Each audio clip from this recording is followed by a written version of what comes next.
आज का अपना टॉपिक है राजनीतिक सहभागिता। और राजनीतिक सहभागिता में हम पढ़ेंगे उसके प्रमुख अभिकरण। राजनीतिक सहभागिता का मतलब हमें पता है कि शासन में व्यक्ति की भूमिका किस प्रकार हो सकती है, उसके लिए कौन कौन से अभिकरण हैं, कौन कौन सी वो चीज़ें हैं जिनसे व्यक्ति की शासन में भूमिका बढ़ती है। पहला बिंदु हम देखते हैं दबाव समूह। सबसे पहले हमें पता होना चाहिए आखिर दबाव समूह किसे कहते हैं। तो देखो, दबाव समूह एक संगठन होता है एक प्रकार से। ये संगठन कोई भी समूह बना सकता है। जैसे मान लो किसान है, किसान अपने हितों को ध्यान में रख करके एक संगठन बना ले जिसे हम बोल लेंगे किसान संगठन। ऐसे मान लो टीचर्स हैं सभी, और वो टीचर्स अपने हितों को महत्व देने के लिए एक संगठन बना लें, उसको हम बोलते हैं शिक्षक संघ। ऐसे मान लो जितने भी व्यापारी हैं वो सब मिलकर के एक संगठन बना लें, उसको हम बोल देंगे व्यापारी संघ। ठीक है। अब देखो, जो किसान संगठन होगा उसमें सभी व्यक्ति क्या होंगे? किसान होंगे। शिक्षक संघ होगा, उसमें सभी व्यक्ति कौन होंगे? शिक्षक। व्यापारी संघ होगा, उसमें सभी व्यक्ति कौन होंगे? व्यापारी। तो अब हम बात करते हैं कि दबाव समूह क्या होता है। तो समान हित पर आधारित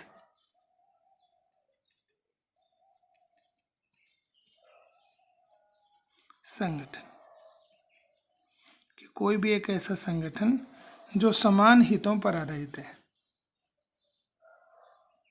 तो समान हितों पर आधारित संगठन, उसको हम बोलते हैं दबाव समूह। इसका उद्देश्य क्या होता है? अपने हितों की पूर्ति होती है।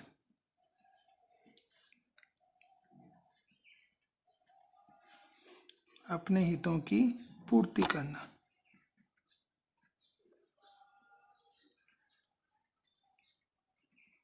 तो अपने हितों को पूरा करना, ये इसका उद्देश्य होता है। अभी हम बात करें जैसे किसान संगठन है, तो इसका उद्देश्य क्या होगा? किसानों के जो हित हैं, किसानों की जो समस्याएं हैं वो पूरी हों। ठीक है, इसके लिए काम करेगा। वैसे ही शिक्षकों के हितों के लिए ये संगठन काम करेगा, व्यापारियों के हितों के लिए ये संगठन काम करेगा। तो समान हितों पर आधारित संगठन होता है, अपने हितों की पूर्ति के लिए ये कार्य करता है। लेकिन ये देखो, संवैधानिक साधनों का प्रयोग कर सकता है।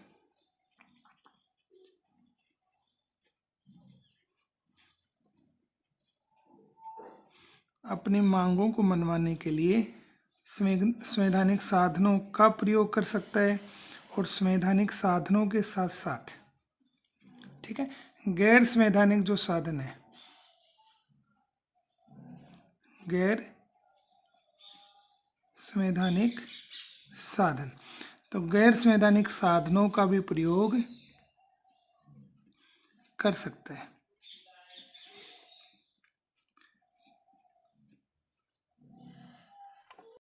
अब संवैधानिक साधन कौन से हैं? जिसमें हम अपनी मांगों को पूरा करवाने के लिए देखो रैली निकालते हैं,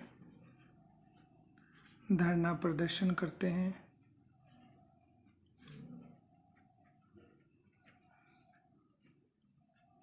ठीक है। तो रैली निकालते हैं, धरना प्रदर्शन करते हैं, ज्ञापन देते हैं। तो ये बहुत सारे जो काम हैं जिसमें हम हिंसा नहीं करते हैं, ऐसे साधन संवैधानिक साधन कहलाते हैं। गैर संवैधानिक साधन से अभिप्राय है कि अपनी मांगों को पूरा करवाने के लिए हम हिंसा भी करना प्रारंभ कर देते हैं। ठीक है, वर्तमान में देखो किसान आंदोलन चल रहा है, जिसमें पहले तो ये धरना दे रहे थे, अब इसमें हिंसा भी हमें दिखाई दी। तो इस प्रकार से दबाव समूह का उद्देश्य एक ही होता है कि उसके जो हित हैं वो हित क्या हो जाएं? पूरे हो जाएं। हितों की पूर्ति होनी चाहिए और इनको कोई मतलब नहीं है। दबाव समूह के बाद में अगला जो अपना बिंदु है वो है आरंभक, या इसको हम बोल सकते हैं प्रस्ताव तैयार करना। पहली बात तो ये समझनी है कि आखिर ये आरंभक प्रक्रिया कहाँ पर अपनाई जाती है। तो वह देश जहाँ पर कौन सा लोकतंत्र पाया जाता है? प्रत्यक्ष लोकतंत्र विद्यमान है, या जहाँ पर प्रत्यक्ष लोकतंत्र पाया जाता है। तो जहाँ पर डायरेक्ट डेमोक्रेसी पाई जाती है, प्रत्यक्ष लोकतंत्र पाया जाता है, वहाँ पर इस प्रक्रिया को अपनाया जाता है। अब इस प्रक्रिया में होता क्या है? तो इस प्रक्रिया में हमें अच्छे से पता है कि इस प्रक्रिया में वैसे देखो प्रस्ताव तैयार करना, प्रस्ताव का मतलब क्या होगा, एक प्रकार से कानून। तो कानून को बनाता कौन है, कानून को बनाता है वहाँ क्या, विधानमंडल बोलते हैं हम, क्या बोल सकते हैं, विधानमंडल बोल सकते हैं, या फिर वहाँ पर हम बोल सकते हैं सरकार, कि सरकार कानून बनाती है, या विधानमंडल कानून बनाता है, या विधायिका कानून बनाती है। ठीक है, लेकिन कई बार क्या होता है कि किसी कानून की आवश्यकता होती है और वहाँ पर सरकार उस कानून का निर्माण नहीं करती है। तो ऐसी स्थिति में हमें ज़रूरत होती है कि वहाँ पर कानून बने उस चीज़ पर। ठीक है, और सरकार उस चीज़ पर कानून नहीं बना रही है, सरकार की नज़र में ऐसी कोई चीज़ है नहीं। तो ऐसी स्थिति में क्या होता है, एक निश्चित जनसंख्या, एक निश्चित जनसंख्या, तो जनता की एक निश्चित संख्या, एक निश्चित संख्या। ठीक है, वैसे ये 1 लाख है, तो 1 लाख लोग है ना एक प्रस्ताव तैयार करते हैं। क्या तैयार करते हैं, एक प्रस्ताव तैयार करते हैं किसी भी कानून को लेकर के। जनता को लगता है कि ये ज़रूरी है, इस पर कानून बनना चाहिए, तो ऐसा प्रस्ताव तैयार स्वयं जनता करती है। लेकिन उसमें कम से कम कितने लाख लोग की अनुमति चाहिए, 1 लाख लोग उसे अपनी स्वीकृति दें, तब ऐसा प्रस्ताव तैयार करके उस प्रस्ताव को विधानमंडल बोल दें, या हम इसे सरकार भी बोल सकते हैं। ठीक है, तो विधानमंडल बोल दें या फिर बोल दें सरकार, इसके पास भेज दिया जाता है। फिर सरकार उस विषय पर क्या बना देती है, कानून। तो सरकार ने कानून बनाया, सरकार ने अपनी इच्छा से कानून नहीं बनाया, बल्कि ये कानून तैयार किसने किया है, ये कानून जनता ने तैयार किया है। तो जनता ने ऐसा प्रयास किया है। जनता ने क्या किया, जनता की एक निश्चित संख्या है। ठीक है, जैसे 1 लाख। स्विट्जरलैंड की अगर बात करें तो स्विट्जरलैंड में वर्तमान में प्रत्यक्ष प्रजातंत्र है, और यहाँ पर एक निश्चित संख्या के द्वारा ऐसा कानून बनाया जाता है। तो तैयार किसने किया है, तैयार जनता ने किया है, और जनता के माध्यम से जब ये तैयार होता है तो उस प्रक्रिया को हम बोलते हैं आरंभक। ये स्विट्जरलैंड में ही है, क्योंकि प्रत्यक्ष प्रजातंत्र हमें वहीं पर दिखाई देता है। तो आरंभ के बाद में फिर अगले बिंदु की अगर हम बात करें तो वो आता है प्रत्याह्वान। प्रत्याह्वान, इसको अगर इंग्लिश में याद रखें तो बड़ा अच्छा इसका नाम है रिकॉल। तो रिकॉल का मतलब कि वापस बुलाना। ठीक है, अब देखो अगर हम भारत के संदर्भ की बात करें, ठीक है, तो ये वाली जो व्यवस्था है ये भी कौन से देशों में पाई जाती है, प्रत्यक्ष लोकतंत्र जहाँ पर है वहाँ पर ये व्यवस्था पाई जाती है। भारत की अगर बात करें तो भारत में होता क्या है, भारत में जब कभी भी चुनाव होता है और चुनाव में जनता क्या करती है, अपने मतदान का प्रयोग करती है। जनता ने अपने मतदान के माध्यम से किसको चुन लिया, सरकार को, अपने प्रतिनिधियों को चुन लिया, सरकार को चुन लिया।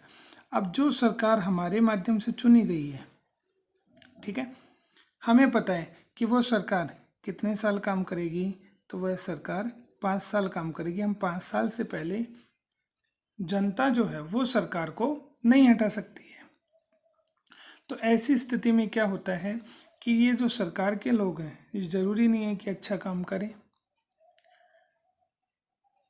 जबकि अगर हम बात करें तो ये जो व्यवस्था है ये कहाँ पर पाई जाती है, ये भी प्रत्यक्ष प्रजातंत्र में या प्रत्यक्ष लोकतंत्र में ही पाई जाती है। कि जहाँ पर प्रत्यक्ष लोकतंत्र है वहाँ पर प्रत्याह्वान वाला सिस्टम पाया जाता है। अब इसमें होता है क्या है, इसमें रिकॉल होता है। रिकॉल का मतलब है कि जनता ने जब किसको चुन लिया है, सरकार को चुन लिया है, अगर ये सरकार अपने उद्देश्यों पर काम नहीं करती है, जिस वायदे के आधार पर जनता ने सरकार को चुना था, अगर सरकार वो कार्य नहीं करती है और जनता को लगता है कि सही व्यक्ति का चुनाव या सही सरकार का चुनाव नहीं हुआ है, तो ऐसी स्थिति में फिर जनता क्या करती है, इन सरकार के सदस्यों को वापस बुलाती है। वो वापस बुलाने का मतलब इन्हें हटा देती है और इनके स्थान पर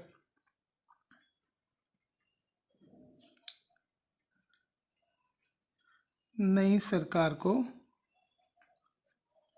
चुन लेती है, नई सरकार को निर्वाचित करती है।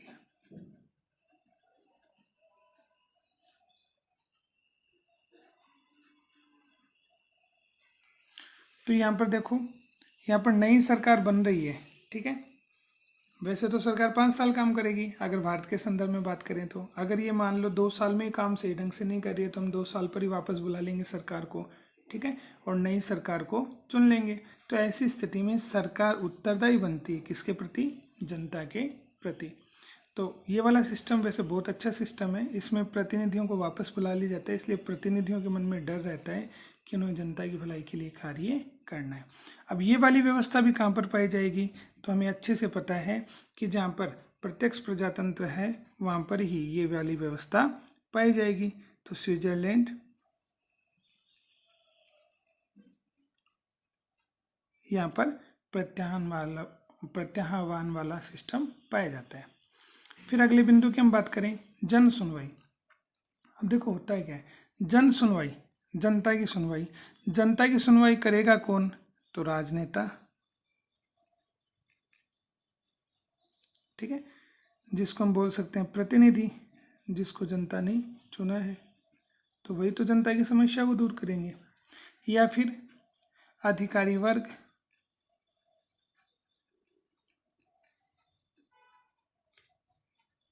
तो इनके माध्यम से जनता की समस्या को सुना जाता है। अब जनता की जो समस्याएं हैं उन्हें सुनने के लिए क्या किया जाता है कि राजनेता मान लो कोई सम्मेलन आयोजित कर ले किसी गांव में, ठीक है, और उस सम्मेलन के माध्यम से क्या होगा कि उस क्षेत्र की जो जनता है उनकी समस्याओं को क्या किया जाए, सुन लिया जाए। तो जनता की जो समस्याएं हैं उन समस्याओं को सुनने के लिए, ठीक है, जगह जगह सम्मेलन आयोजित कर सकते हैं, जगह जगह सभाएं बुलाई जा सकती हैं। उस सभा में राजनेता अधिकारी वर्ग होंगे और वो जनता की समस्याओं को सुन करके उनका क्या करेंगे, निराकरण करेंगे।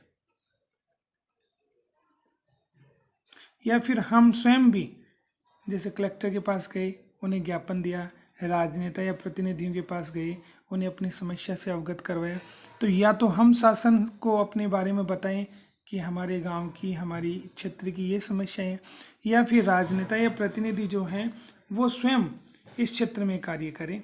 तो इस प्रकार से यहाँ पर लोगों की सुनवाई की जाती है। अगर भारत की हम बात करें तो भारत में जो जन सुनवाई है इसको 2 नामों से जाना जाता है, प्रशासन गांवों की ओर,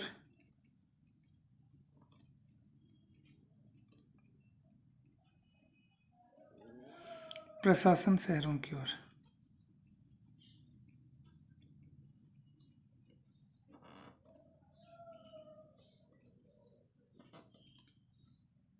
प्रशासन गांवों की ओर और प्रशासन शहरों की ओर।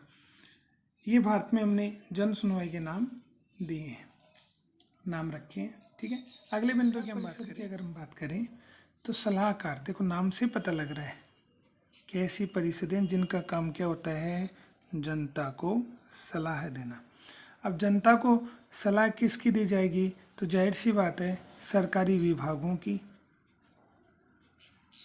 तो सरकारी विभागों से संबंधित जनता को क्या दी जाएगी, सलाह दी जाएगी। इसके लिए क्या किया जाता है, अलग अलग समितियों का गठन कर दिया जाता है, ठीक है, अलग अलग समूह बना दिए जाते हैं और वो जनता को, ठीक है, विभिन्न प्रकार के जो विभाग है उनकी क्या देते हैं, सलाह देते हैं। जैसे ब्रिटेन की बात करें तो ब्रिटेन में स्वास्थ्य को लेकर केंद्रीय स्वास्थ्य सेवा परिषद बना रखी है। तो ये ब्रिटेन में स्वास्थ्य के बारे में बताता है। ऐसे ही ब्रिटेन में आवास के बारे में भी समिति बना रखी है जो आवास के बारे में बताता है। ठीक है, तो इस प्रकार से अगर हम देखें तो सलाहकार परिषद का काम क्या है कि जनता को सरकारी जो सेवाएं चल रही हैं उनके बारे में सलाहें देना कि किस प्रकार से वो इन सरकारी सेवाओं का लाभ उठा सकते हैं और अपनी सहभागिता शासन में बढ़ा सकते हैं। तो भारत में भी ऐसे अनेक उदाहरण हैं, ठीक है, जिनके माध्यम से सरकारी विभागों से संबंधित हमें जानकारी प्रदान की जाती है। ये सलाह किसको दी जा रही है? सलाह दी जा रही है जनता को। फिर आगे हम बात करते हैं परिप्रेक्ष्य। परिप्रेक्ष्य का मतलब होता है किसी प्रश्न पर निर्णय हेतु मतदान करना। अब इसमें होता क्या है, इसमें जाहिर सी बात है कि सार्वजनिक महत्व का कोई बिंदु है।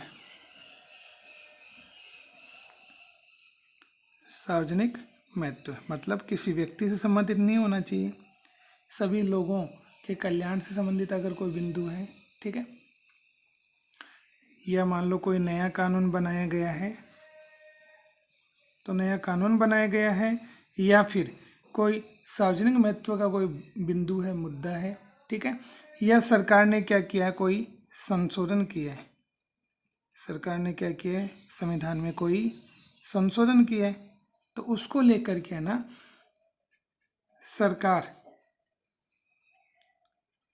क्या चाहती है? सरकार चाहती है कि जनता सरकार के इन कार्यों को, ठीक है, इन बिंदुओं पर क्या दे? अपनी राय दे, अपनी सलाह दे, ठीक है। अगर वो सलाह अच्छी होगी तो यहाँ पर क्या होगा, उस सलाह के आधार पर सरकार क्या ले लेती है?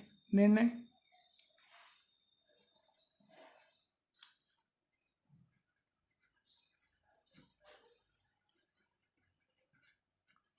तो सरकार निर्णय ले लेती है, ठीक है।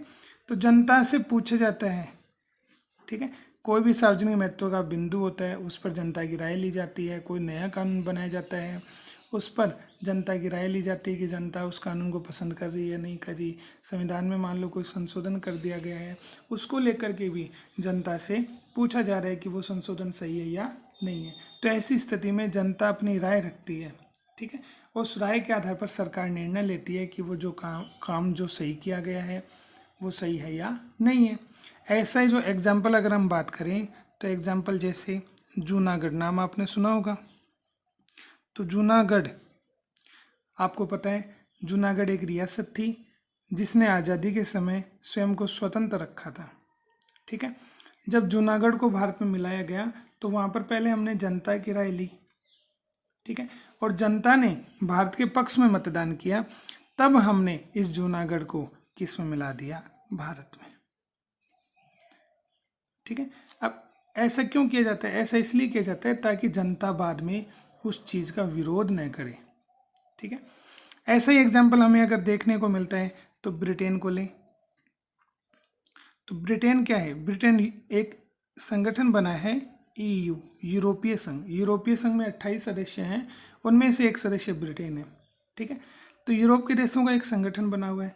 अब ब्रिटेन के जो लोग हैं ना, वो नहीं चाहते कि हम इस संगठन का हिस्सा बने, इसलिए मतदान ब्रिटेन में करवाया गया और मतदान में ये परिणाम आया कि इस यूरोपीय संघ से अलग होने का जो बहुमत है वो ज़्यादा आया और ब्रिटेन यूरोपीय संघ से क्या हो गया? अलग हो गया।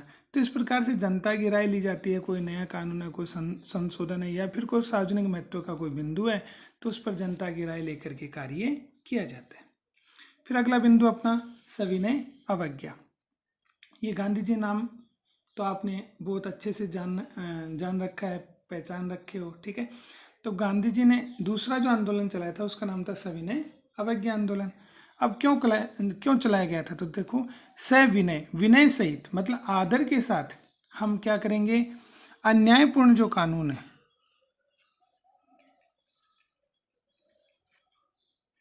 अगर कानून सही नहीं है, कोई भी अन्यायपूर्ण कानून है, तो उस अन्यायपूर्ण कानूनों का विरोध करना। अन्यायपूर्ण कानूनों को क्या करना? विरोध करना। तो अन्यायपूर्ण कानूनों को न मानना, इसी को बोलते हैं सविनय अवज्ञा। इसके लिए आपको पता है, ठीक है, कि गांधी जी ने दांडी यात्रा की थी और बाद में नमक कानून जो बनाया हुआ था, उस नमक कानून को तोड़ करके नमक का क्या किया था, निर्माण किया था। तो अन्यायपूर्ण कानूनों के विरोध के लिए कई बार क्या किया जाता है, ठीक है, गिरफ्तारियां दी जाती हैं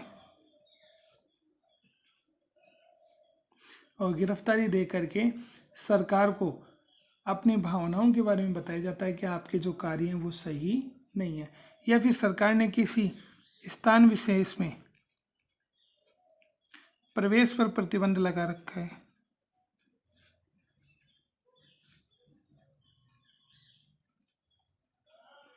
तो उस स्थान पर जाकर के प्रवेश करने का प्रयास किया जाता है, ठीक है। इस प्रकार का यहाँ का एक ही उद्देश्य है कि सरकार को अवगत कराया जाता है कि आखिर जो वो काम कर रहे हैं वो गलत है, उनकी नीतियाँ गलत हैं, ताकि सरकार अन्यायपूर्ण कानूनों को क्या कर दे, समाप्त कर दे, जनता की भावनाओं को अच्छे से समझे।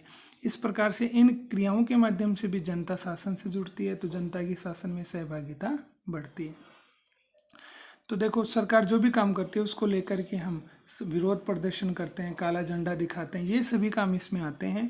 तो अन्यायपूर्ण कानूनों का विरोध इसमें किया जाता है।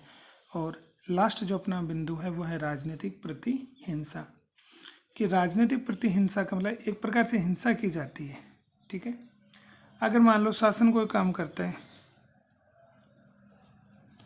और शासन कोई काम करे, वो काम हमें क्या नहीं आई पसंद,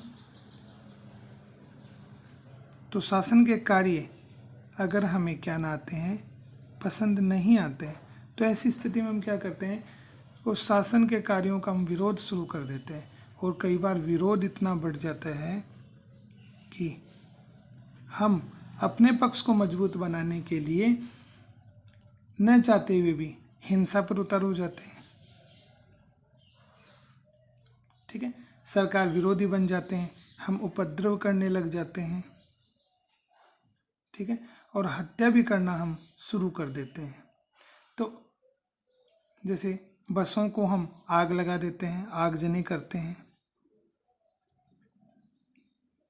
तो ये जो क्रियाएं हैं ना, इनसे क्या होता है, इनसे हमें पता है कि सार्वजनिक जो संपत्ति है उसको नुकसान पहुंचता है। जब हम हिंसा करेंगे, तोड़ फोड़ करेंगे, जगह जगह आग लगा देंगे, हत्याएं कर देंगे, तो इससे सार्वजनिक संपत्ति को नुकसान पहुंचता है। और ये जो सार्वजनिक संपत्ति है ये किसी एक व्यक्ति की तो है नहीं, उस सार्वजनिक संपत्ति को नुकसान पहुंचता है तो वो भरपाई हमारे से ही होती है, ठीक है, टैक्स के माध्यम से। तो कई बार क्या होता है, व्यक्ति विरोध इतने बड़े स्तर पर करना शुरू कर देता है जो आगे जाकर के उग्र हो जाता है, और वो हिंसा है, उपद्रव है, हत्या है, अपहरण है, आगजनी है, ऐसी घटनाएं उसमें घटित होने लग जाती हैं जो एक प्रकार से गलत है। फिर सरकार को इसके लिए क्या करना पड़ता है, कई बार समझौता भी करना पड़ता है, सरकार को कई बार झुकना भी पड़ता है। तो ये चीज़ें आती हैं राजनीतिक प्रतिहिंसा में। तो आज के लिए इतना ही।